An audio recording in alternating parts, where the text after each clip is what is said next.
Going the distance with local sports. This is the X Sports Network. At C&B Linen, fast, friendly, and reliable service is our promise to you.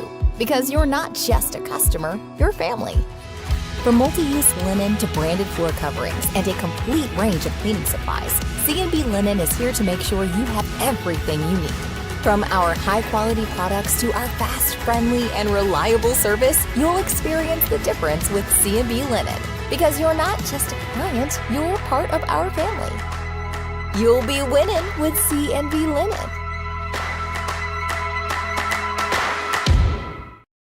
Are you looking for the perfect refrigerator? What about a new stove, or washer, or dryer?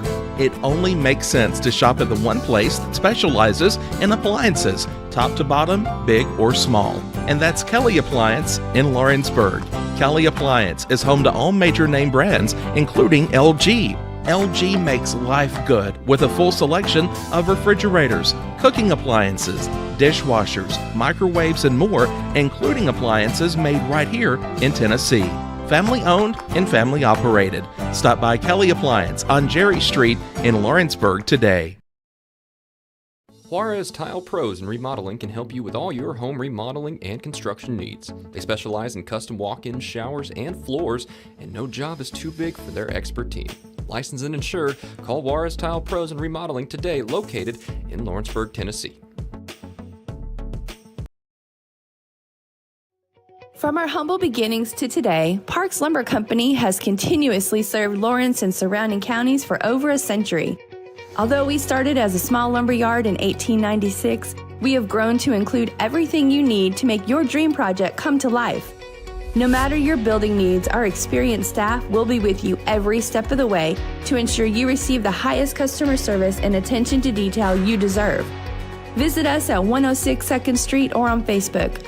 We guarantee you will see working with PLC is as easy as 1, 2, 3. Going the distance with local sports. This is the X Sports Network. And everybody, welcome in here to this Wednesday edition of the SEC Tailgate here on the X Sports Network. Michael Marks alongside Hayden Burks. And Hayden, we got a lot of SEC news to get into today. Yeah, I do. We got a lot of SEC stuff going on.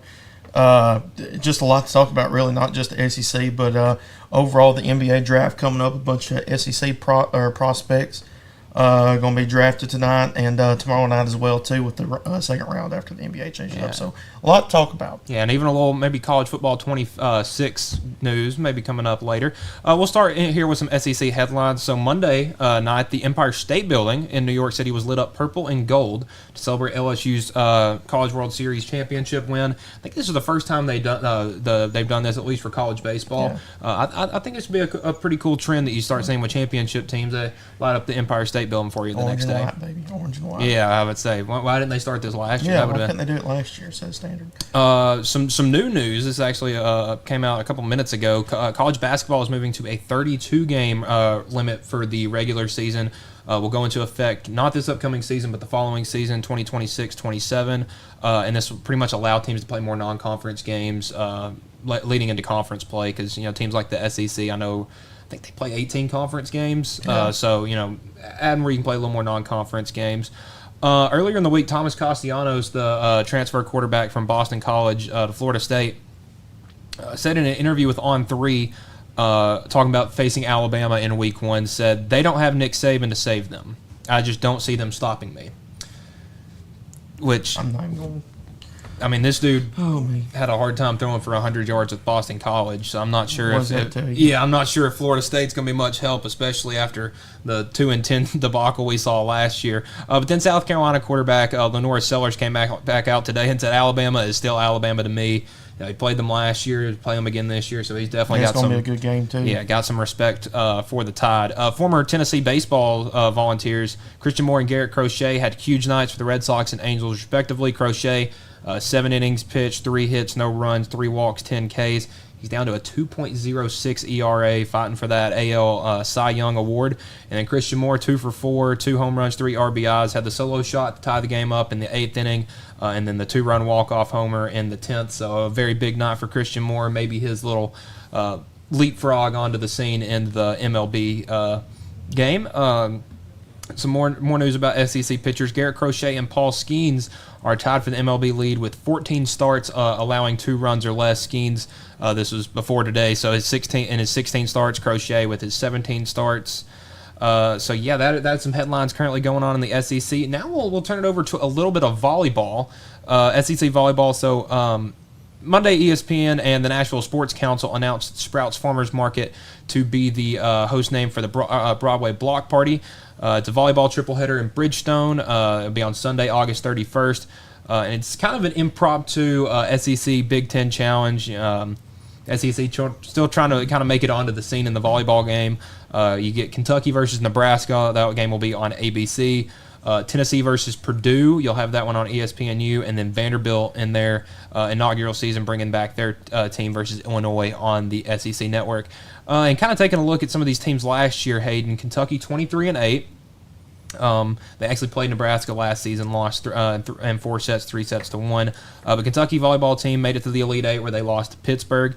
Nebraska 33-3. You know they're we know how good. Yeah, I'm about to say Nebraska volleyball. Everybody knows about them. Made it to the Final Four where they lost to eventual national champions Penn State in 5 sets. They actually won the first 2 sets of that game, lost the next 3. Tennessee was 15-12 last year, a bit of a down year from the previous year where they made it to the Sweet 16 and then lost in the first round of the tournament to Georgia Tech in 5 sets. Purdue was 27-7, made it to the Sweet 16 where they lost to one of the teams in the national championship game, Louisville, 3 sets to none. And then Vanderbilt reviving their program for the 25-26 season. The last season before that was 1979-1980 season where they finished 23-16. Illinois 18-13, lost in the first round of the NCAA tournament to Northern Iowa in 4 sets.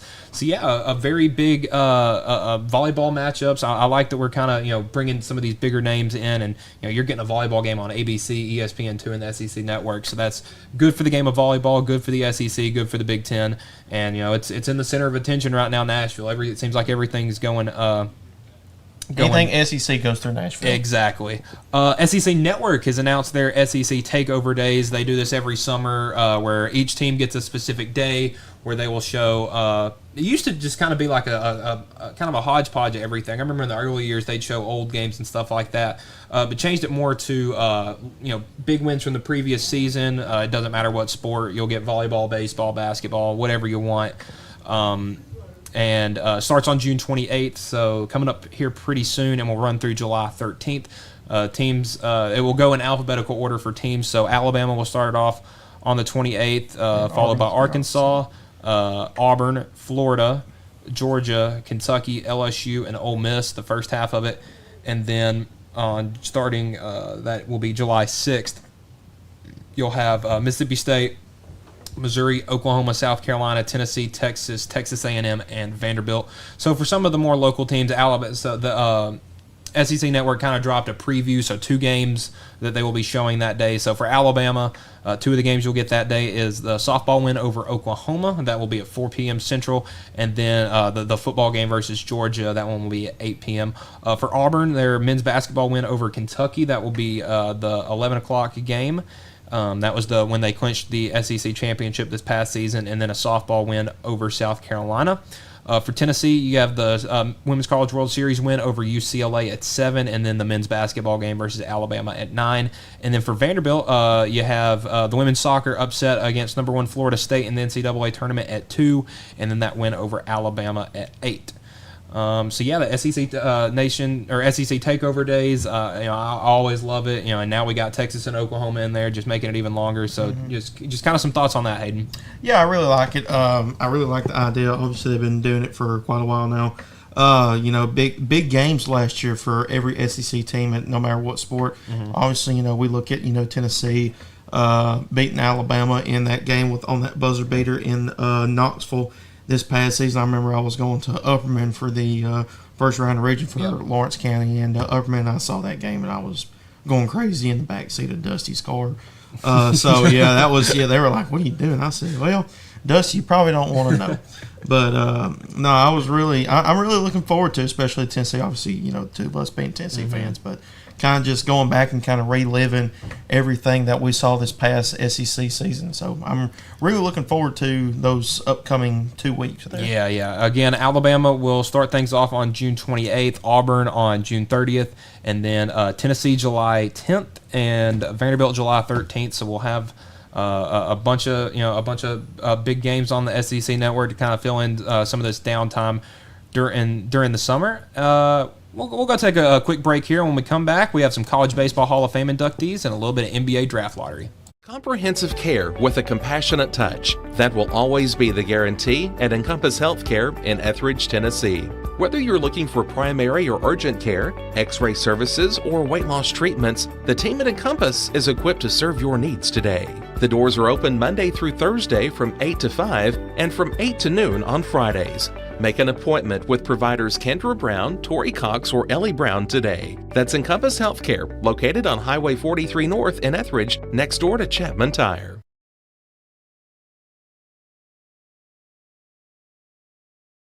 Make your lawn a legacy. At Legacy Lawn and Landscapes, we put more than 16 years of experience into your goals. We won't meet your expectations, we'll exceed them. We offer consultation, installation, maintenance, hardscapes, construction, and land clearing services. Owner John and Jamie Brewer with their team are dedicated to providing the highest quality landscape services to commercial and residential clients in Middle Tennessee. Service, teamwork, results. That's how you leave a legacy.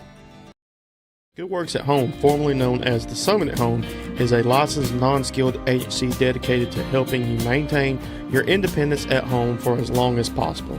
Our compassionate and caring staff provide support in various areas, including dressing, bathing, personal hygiene, transportation, cleaning, and companionship. Please call our office about services, payment options, and long-term care policies at 931-762-2310. We look forward to assisting you with keeping your independence longer.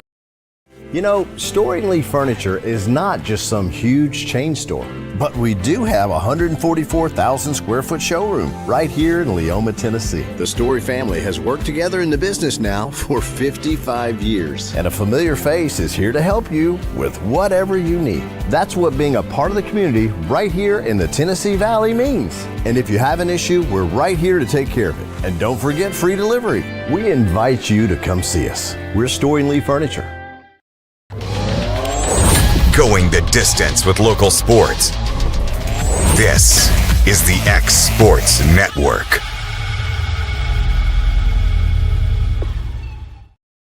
And welcome back here to the SEC Tailgate.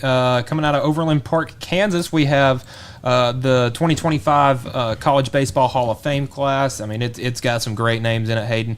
Looking outside the SEC, you got some guys like you got Mark McGuire, Phil Nevin, Steven Strasburg, some guys like that. But we'll get into some of these SEC guys. So starting up, we got Kip Booknight, a pitcher from South Carolina, pitched there from 98 to 01.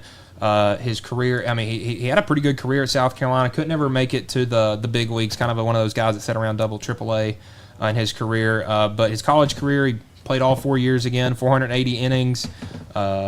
Only gave up 194 runs in those innings, so had a career ERA of 3.62, had a 45-12 win-loss record, and I mean that's a very good career for a South Carolina guy, Kip Booknight. Next up, you got David Price, and I mean if you remember him from Vanderbilt, David Price was the real deal. He was legit pitcher. Kind of brought Vandy into the light, so to speak, when it came to college baseball. With Tim Corbin. Very, very good career for David Price. I'll pull up his stats real quick. Again, was the Dick Hauser Trophy Award winner, won the Golden Spikes, was collegiate baseball's co-national player of the year, first team All-American, SEC Male Athlete of the Year, SEC Pitcher of the Year, first team All-SEC, number 1 overall draft pick. Had a really good career. 2007, his first year at Vanderbilt, 11-1 with a 2.6 ERA and 194 strikeouts and 133 innings pitched. 194 strikeouts, broke Vanderbilt's school record, set the previous year. Pardon, that was his last year. 2006, third-team All-American, 9.5 record, 4.1 ERA. Was a finalist for the Golden Spikes. And as a freshman, he was a freshman All-American, went 2-4 with a 2.86 ERA in 19 games. Didn't pitch as many innings as a freshman, but had a really good career. And even back in high school, had a .43 ERA at Blackman High School in Murfreesboro, 151 strikeouts. Was actually the Rutherford County Male Athlete of the Year from 02 to 04. So very, very good player coming out of a local guy. And then, went to Vanderbilt, had a great career there, and then has now made a pretty good career in the majors. His time is, I'm not sure if he's officially retired yet, but definitely getting up there. And the coaches, Norm DeBrin, the coach from Arkansas at 1970 to 2002. So he only spent 10 years in the SEC, but again, a very good coach from Arkansas. The guy that, the guy that led them into the Dave Van Horn era. Again, for Arkansas, no national championships, but a very consistent program year in and year out. And Norm's the guy that kind of set that in stone. Ray Tanner coached at a couple of different places, notably North Carolina State from 1988 to 1996. But then for the SEC, coached South Carolina from 1997 to 2012. Won 2 national championships, made it to 3 consecutive to College World Series finals. So a very good coach there in Ray Tanner. And, congratulations to everybody in this 2025 College Baseball Hall of Fame class. And now, Hayden, we'll get into a little bit of stuff for your wheelhouse. We got the NBA draft coming up tonight. A very hard to pick. That's the best way to put it, because there are so many things that could happen. We talked about it in the earlier show and even at lunch, that really the only thing that's hammered in is Cooper Flagg going 1. Really, anything after that is up in the air. Who's going to trade up? Who's going to trade down? Are you drafting this guy? Are you drafting that guy? What are you going to do? Absolutely. And real quick before we get, I want to give a shout out to my buddy Brady Brown. Went to college with me. Just got back from overseas playing basketball there.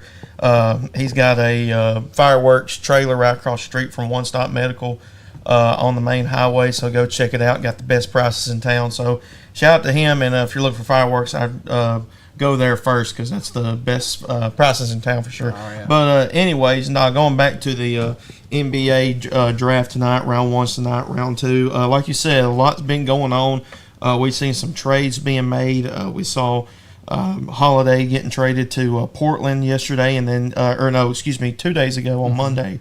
And then we saw Porzingis getting traded yesterday to Atlanta. So a lot of moving pieces. And again, we're not sure a bunch of what's going to happen. With, I think, like you said, Cooper Flagg's the number 1 guy on a lot of people's boards. I think he's like negative 10,000 to go number 1. So if you want to bet $1,000, you can get $10. I think you win like $1 or $10 back. $10 back, something like that. But yeah, but after that, like a lot of people's got Dylan Harper going number 2 to San Antonio. But with Giannis being a possible trade right there for San Antonio, with him and Victor Wembanyama being in that front court, that kind of raises some questions. That what is San Antonio going to do with the 2nd and 14th pick? You look at teams like Atlanta trying to jump into the top 3, and then a bunch of other draft prospects. They've canceled workouts and stuff like that, and looking to maybe some teams that are lower in the draft lottery, that player might slip to him and they try to pick him up. So really looking forward to all the moving pieces that are going to happen tonight. Yeah, no, I remember last season, Dalton Connect was like a top 10 lock almost, and then fell all the way to 17 with the Lakers. So, yeah. I think this draft class is absolutely stacked. So we'll go through here and do our little draft lottery projections. So, I think it's a consensus Cooper Flagg going number 1 to Dallas. Yeah, 19.2 points per game, 4.2 assists, 7.5 ACC Freshman of the Year. Pretty much a lock for a lot of people, especially Dallas, giving up Luka during this season over to the Lakers. So, like I said, for Dallas, it's a lock for Cooper Flagg. I think you've got it for sure, too. Yeah, and again, that Cooper, I just keep looking back at that Luka trade, and I figure that was really the tone setter for what I feel like this upcoming offseason is going to be, because trust me, this draft, I'm usually not a big fan when companies turn things into 2-night events. Like I wasn't huge when they turned WrestleMania into a 2-night event for WWE, and now SummerSlam, and now the NBA draft. But with a draft class as stacked as this year, I think it needs 2 nights. Yeah, absolutely. All right, so coming up with the number 2 pick, we got the San Antonio Spurs. Right now, ESPN has Dylan Harper projected to go there. This is a team that needs a lot. I mean, they if you look at their starting 5, that they need another guard. To go with De'Aaron Fox, but again, you got Wembanyama, you got Keldon Johnson, you got Harrison Barnes. So really, you could go anywhere. But I think again, we're probably going to go with the same thing and go Dylan Harper right here. Yeah, I feel like Dylan Harper is the safest option. Being a point guard, having De'Aaron Fox, you got him this past season. Wembanyama sounds like he might be ready to go by the start of the season or sometime within down the line. You got Devin Vassell, really good scorer. Harrison Barnes, veteran presence. Chris Paul as well, somebody that can mentor, and Stephon Castle. So, I mean, San Antonio's moving in the right direction. Then again, these are just going based off of not trades that are going to happen, but then again, for what San Antonio needs right now, overall talent, Harper, 19.4 point per score per game, 4 assists, 4 rebounds, 48% shooting. Definitely probably who San Antonio will select. That's what I've got on my board. All right, so the 3rd pick as of now is the Philadelphia 76ers. Looking at their team, you look at this team, and it looks like a pretty good a really good team. They had a terrible year last year, but you got Embiid, you got Paul George, you got Tyrese Maxey, you got Kelly Oubre, Andre Drummond, Jared McCain, some guys like that. So a very, very interesting team that I feel like is looking for somebody to dish the ball around. And when I think about that, I'm looking at Jeremiah Fears out of Oklahoma, the guard, averaged 17 points, 4 assists, 4 rebounds. Really young guard, just turned 19. So I think it might be a little high, but I got Jeremiah Fears going 3rd. Yeah, I'm going to go different with you. We're going to switch it up a little bit. Obviously, with they need some point guards and they need power forward. Chris Paul and Embiid, or not Chris Paul, excuse me, Paul George and Joel Embiid being hurt for quite a bit of the season. They lose Jerry McCain. Kelly Oubre will be a free agent, and I don't think that he will be returning to Philadelphia. So, we all kind of were speculating on who's going to go there. And, Ace Bailey, the other freshman from Rutgers, teammate for Dylan Harper, canceled his workout with Philadelphia and other top 5 picks like San Antonio. San Antonio, yep. Hornets. The Hornets. And Utah as well. So I don't think Ace Bailey will be going to Philadelphia. I'm going to go with VJ Edgecombe, Big 12 Freshman of the Year. 15 points a game, nothing crazy, but then again, does his thing, 43.6% shooter. 5.6 rebounds, has a good upside if they keep Paul George on the team. I think he'd be a good fit there and a good mentor for VJ. All right, coming up with the 4th pick, we got the Hornets, Charlotte Hornets. Looking at this team, LaMelo Ball, Miles Bridges, Yusuf Nurkic, Grant Williams, Brandon Miller. So kind of a team that's a little all over the place. I mean, they've got some length, they've got some good scoring, but they kind of need a superstar, and that's why I'm going to go with VJ Edgecombe 4th here to the Hornets again. Ace Bailey's still on my board, but again, canceling those meetings means a lot. We saw some reports come out before the NFL draft about how poorly Shedeur Sanders was handling his draft process meetings, and I'm thinking it might hurt Ace Bailey in the same way, not as drastically because again, there's not 200 plus picks in the NBA draft, but I think it could hurt his stock from a top 5 lock almost to maybe somewhere in the middle of the lottery. Yeah, and I'm going to switch it up again. I'm going to go with Colin Knappel from Duke as well, Wisconsin native, going to Charlotte with that pick. Shooting guard, small forward, 14.4 points per game, kind of guy that nobody really knew about.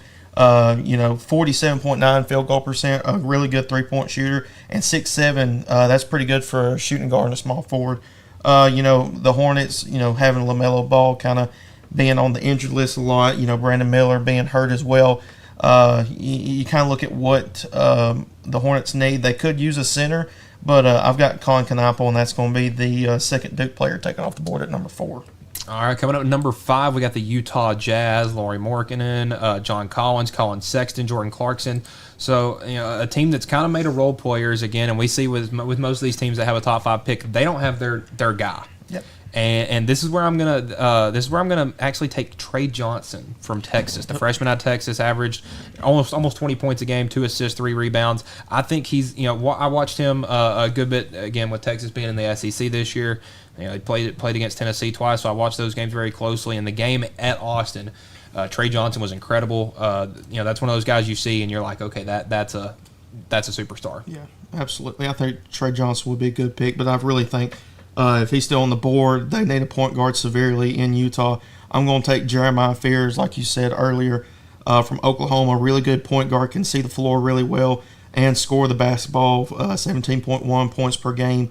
6'4" freshman, 19 years old, can rebound and pass the ball. And so, like I said, I really think that will be a big-time pickup for Utah. All right, and moving on to the 6th pick, a team that actually made a big trade yesterday. We got the Washington Wizards. Again, traded for C.J. McCollum yesterday. So, again, this team's looking like Chris Middleton, C.J. McCollum, Malcolm Brogdon, Marcus Smart. So, a lot of guards on this team looking like they need a big man. And there's a great one right here out of Duke, Kamal Malawach. That's who I'm going to go right there with my 6th pick. Yeah, I think that's a good pick there. Obviously, they need a center.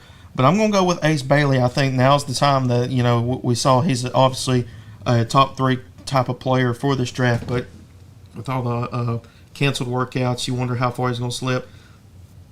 Excuse me, and I don't think he'll slip any further than number 6 to Washington. 17.6 points per game, 46% field goal percentage, 6'10", 200 pounds. Got to get a little bit more on him. On ESPN, he's ranked the 3rd best player in the draft. So I don't think he'll fall anywhere further to past 6 to Washington. All right, now we'll move on to the 7th pick here with the New Orleans Pelicans. Again, they got Zion, just traded for Jordan Poole yesterday, DeJounte Murray, Herb Jones, guys like that. Very good team. And this is where I'm going to take Ace Bailey. Again, I think this is what they need, and I think it's about time for them to move off the Zion train. And who better than Ace Bailey? I mean, he was getting some comps to Kevin Durant in college. I mean, big 6'10", 6'11" guard that can score from anywhere. Yeah, I'm going to go with the 3rd Duke player. Come on, and I know I'm going to botch it, and you tried to help me with it. Malawach. I think he's a really good player, obviously a big-time defensive player. Can block shots, can rebound, can score the ball down low. 71% field goal percentage, 8.6 points per game, 6.6 rebounds per game. So, and obviously, New Orleans needs a center very badly. They just got rid of Jonas Valanciunas. Good thing I'm not Charles Barkley. He went to Sacramento. So I think that will be a good pick for New Orleans, and maybe they can try to get something going. And then coming up next, a team with a lot of picks here in this first round, the Brooklyn Nets. Again, they have the 8th pick. They have the 19th, 22nd, 26th, 27th, and 36th. So they are going to be almost picking up an entire new team and looking at their starting lineup. D'Angelo Russell, Cam Thomas, Cam Johnson, Day'Ron Sharpe, Nick Claxton. So they're needing something, and I think they're going to take the Colin Knippel, the wing out of Duke. Again, very good 3-point shooter, big body kind of guy, good defense. So yeah, I think that's who the Nets are going to pick up with the 8th pick. Yeah, really good pick there. Having Colin as a 3-point shooter, I had him going number 4 on my draft. But I'm going to go with Noah Esengu from France or Germany. They have him listed from France, but I think he's from Germany actually. Small forward, power forward, 6'8", 194 pounds. Real skinny guy, can shoot the basketball.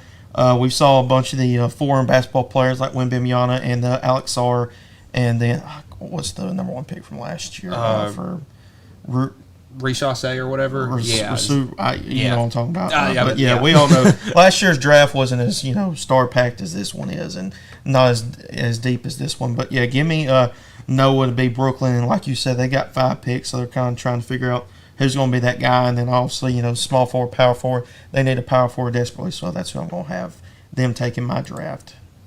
All right, and now we are up to pick number 9 with the Toronto Raptors, a team that, looking at their starting lineup right now, they don't really have a lot. No.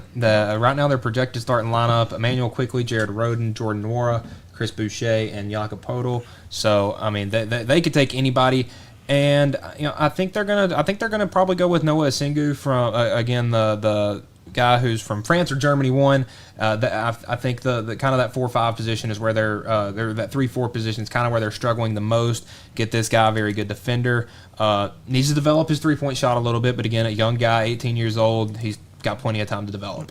And finally, I'm going to have Trey Johnson. I know a lot of people are probably going to give me hate about why he's this low on my draft. I think other teams need different things. He's a really good shooter. Shooting is a big-time thing. ESPN, he's the number 5 player in the draft this year. 19.9 points per game, a 20% shooter. Probably one of the best shooters in this draft, 42.7 from the field. 6'6", 190 pounds, so pretty tall for a shooting guard. So I think Toronto will thrive off of him. Oh, and an interesting pick up here with the 10th pick, the Phoenix Suns. The team with 8 million shooting guards and small forwards and nothing else. It will be Houston making this pick because the Kevin Durant, because the trade. That trade hadn't gone through. I don't think it can go through until July 1. Yeah. So, but yeah, it will be Phoenix will be telling Houston who they're going to pick. Yeah. So. And again, it's kind of a weird spot right here because you look at what Houston has. Yep. So they just re-signed Van Vliet. Yep. Traded for Durant. You kind of moved some of those 2 guards out, and you got Thompson, guys like that. So I'm going to go with Igor Demon right here, from the freshman from BYU. And you have him going to Phoenix. Yeah. Yes.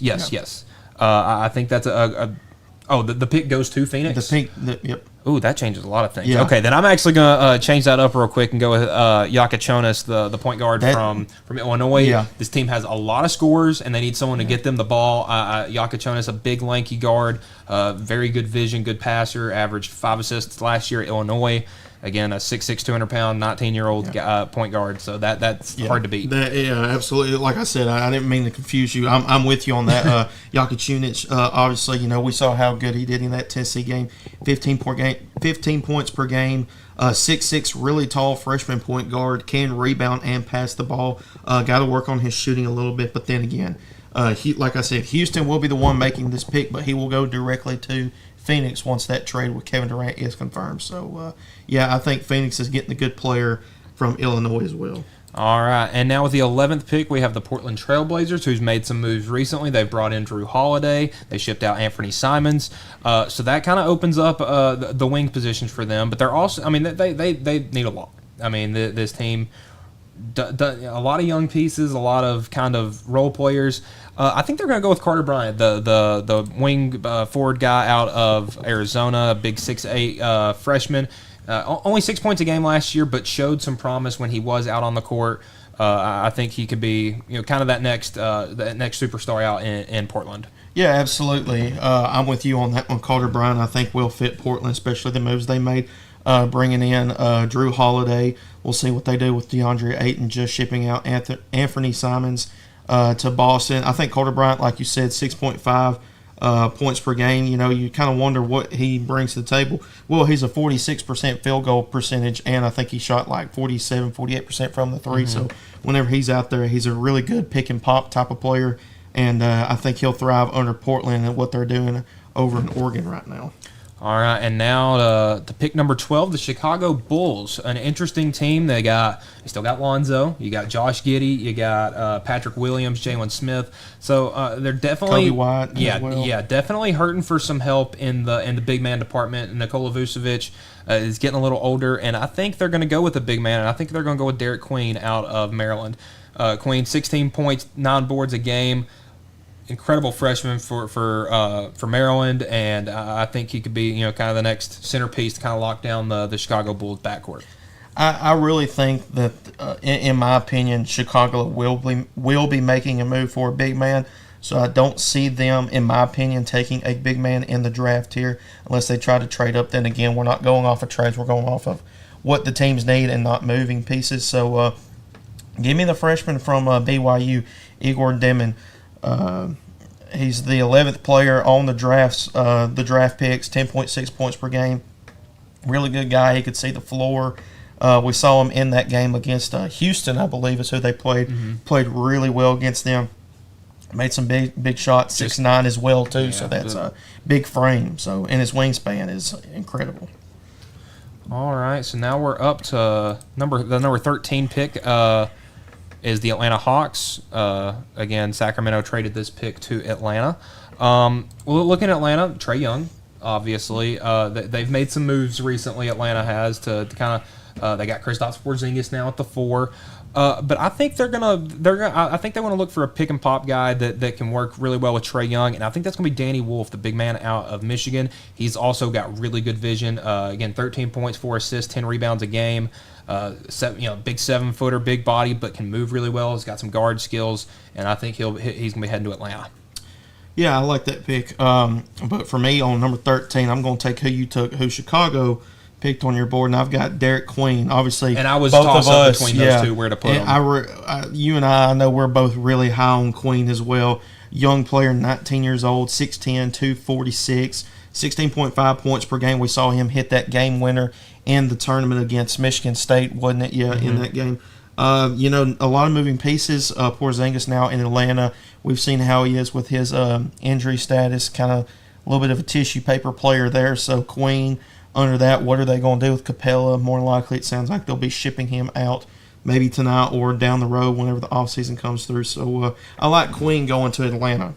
All right, and now we're up to back around to San Antonio, who have this pick. Again, got it from Atlanta. And this is an interesting spot because now they have, and this is saying they draft Dylan Harper. They got De'Aaron Fox, Dylan Harper, and Victor Wembanyama, along with Keldon Johnson. And I think the one position that they're missing a valuable asset in is their power forward. And I'm going to go with Colin Murray Boyles, the big man out of South Carolina.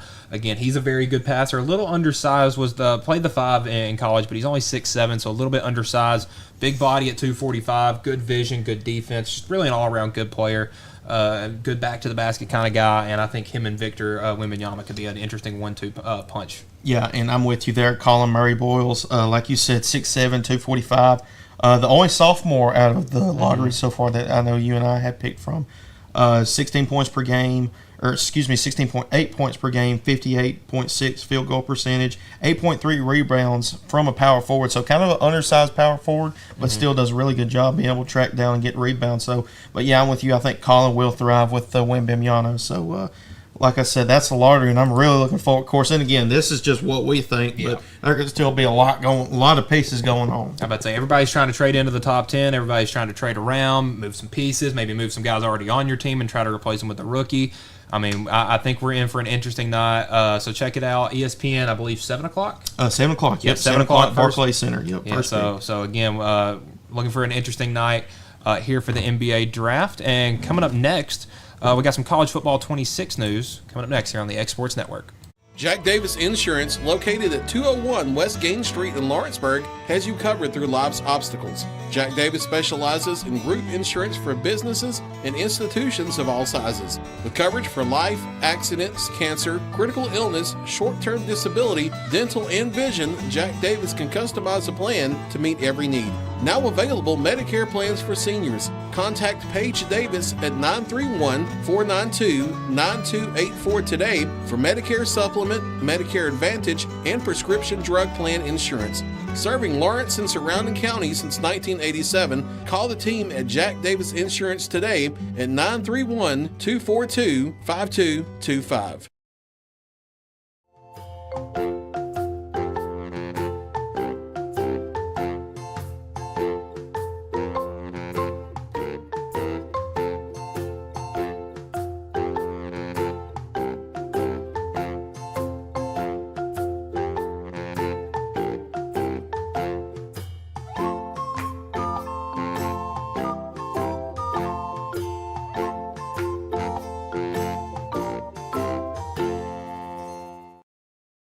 Since 1955, Evers Construction has been the company folks have trusted for residential and commercial construction projects. Today, Evers is still the leader in building and is just as committed to maintaining. From residential to commercial and industrial, Evers' team of experts stands ready to install, service, and repair all your HVAC and plumbing needs. Specializing in leak repair, maintenance, air duct cleaning and repair, air handler service, drain cleaning, gas line work, emergency unit repair, inspections, and more. Evers Construction offers a preventative maintenance package to keep your home or business cool in the summer and warm in the winter. Trained, trusted, reliable. For more information or to schedule an appointment with the pros who know, phone 931-762-3593 or visit eversconstructionco.com. Evers Construction Company in Lawrenceburg, Tennessee. Going the distance with local sports. This is the X Sports Network. All right, welcome back to the final segment here of the SEC Tailgate on a beautiful Wednesday afternoon. Michael Marks, Hayden Burks, and Hayden. A hot Wednesday. Yeah, a hot Wednesday. Yeah, we're in here with the nice AC, so we'll enjoy that for a little bit longer. And we've got some college football 26 news coming out.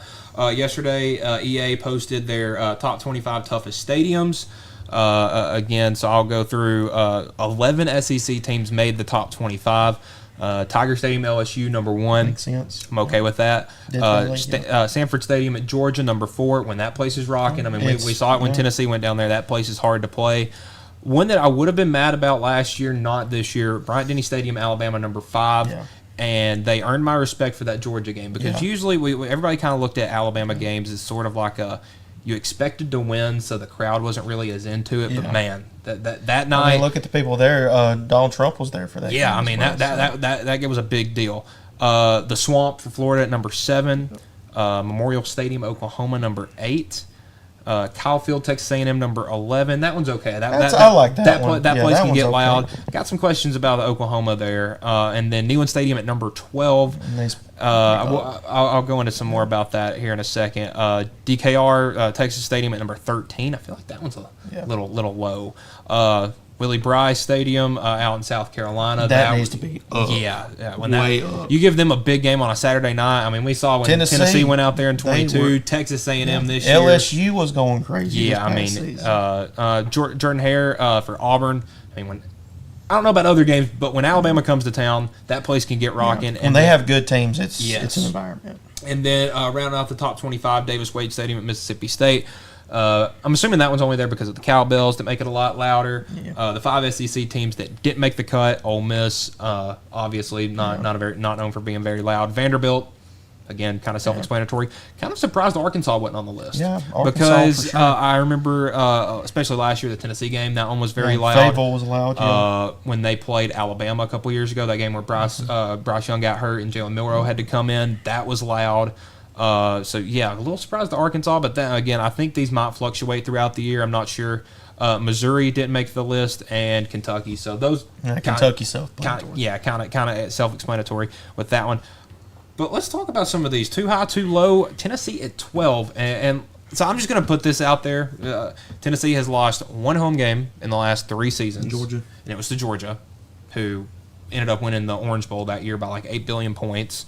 And the only time they lost home games when I was in school there, the 4 years I was in school there, well, again, the first year wasn't as great, so they lost at home to like Pitt, Ole Miss, Georgia, and Purdue in the bowl game. Yeah, Purdue in the bowl. Well, that wasn't at home though, but it was in Nashville. But then 2022 didn't lose a home game. 2023 only lost at home to Georgia, and 2024 didn't lose a home game. So that's 3 years where you've only lost one home game.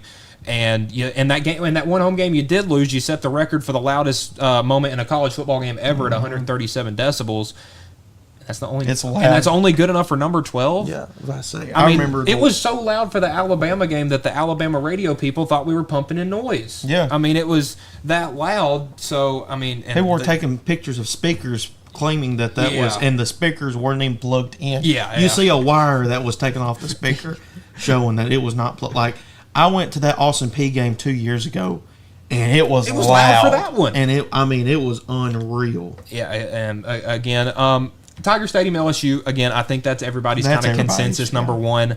Sanford Stadium at Georgia. I think that's a good spot for it to it. Maybe switch with Alabama. I think Alabama's really loud. Florida, it's not like it was when Spurrier and Urban Meyer were there, but again, it's still a tough place to play. Even when Florida's not very good, I remember. I think it's going to be loud this year now. It was 2020. Yeah, maybe 2021 or 22. No, it was 2022. Yeah, when they hosted a top 10 Utah team. Yeah, and went in there and beat them. Yeah, and so that with was Anthony Richardson. Yeah, the Anthony Richardson year.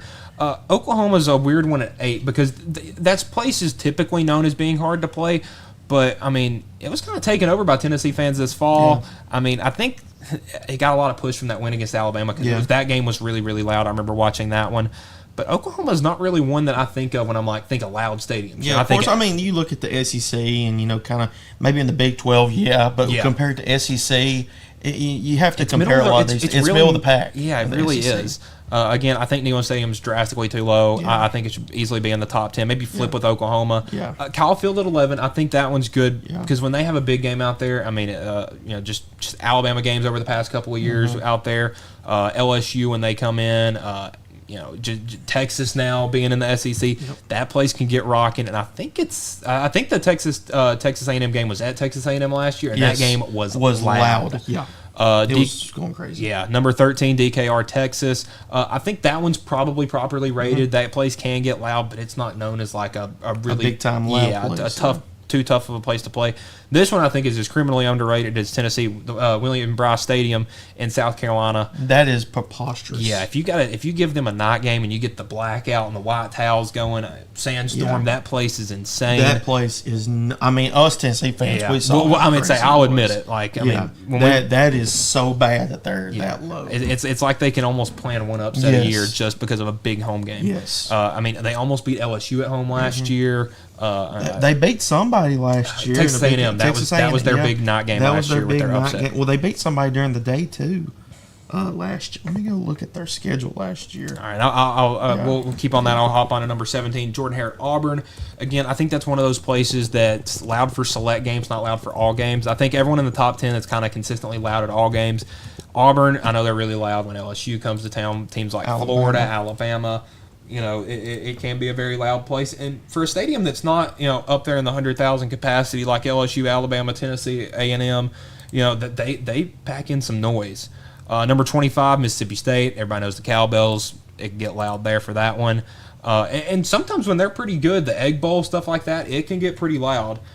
And then, again, those teams that didn't make the cut, Ole Miss. I think they've gained some respect, though, after the home win against Georgia. I think that was a very good atmosphere.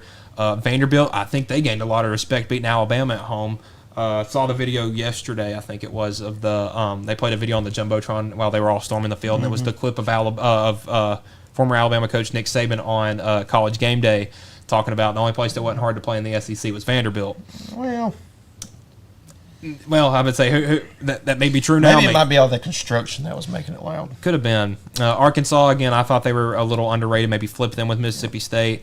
And Missouri and Kentucky aren't places that I think of as being loud. I mean, Missouri's had some big games there. I know they've had some big matchups with Florida and Georgia when they were early in their SEC days, back when they had Matty Mock at quarterback, and that dude was good. And then Kentucky, Kroger Field.